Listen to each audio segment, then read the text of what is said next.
led to an upliftment of some of these very poor areas in the communal lands. And hello, Nick, go. Okay. The critical element that we found over a decade of research, which was actually hysterical, because we basically discovered that what people used to do actually works, and it's about herding. Having herders manage your livestock in the way that wildlife manages it. So it's in a tight herd. You don't have this British, English one animal grazing wherever it wants to, because that leads to selective pressure and degradation of palatable species. But if you're in a tight herd, everybody gets eaten at the same rate. So that leads to ecosystem recovery. Yeah, exactly. And if you're in the middle of the herd, you're less likely to be eaten by the other things. So herders basically become the predator effect that creates that tight herd system that leads to ecosystem recovery.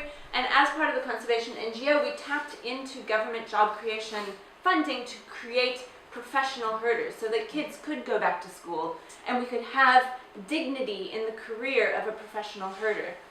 And these guys then take part in active restoration, but also simply managing the herd in a way to rest areas.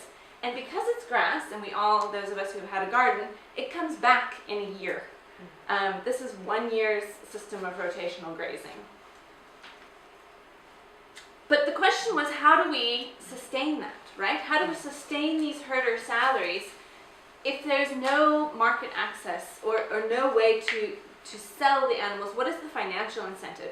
And we could set up trusts like Conservation International's done in the past, but in rangeland systems you don't necessarily have the carbon attraction that you have in big forest systems, and we didn't have necessarily the appeal of what people call indigenous people. So African peoples, other than certain African peoples, don't necessarily qualify as African or as indigenous.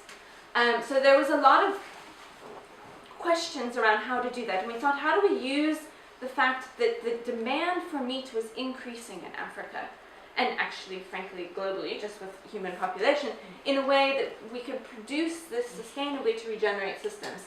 So we created an enterprise, and it's owned by the farmers, but operated by conservationists. And basically, through those conservation agreements that the NGOs were setting up, we reward the farmers with market access.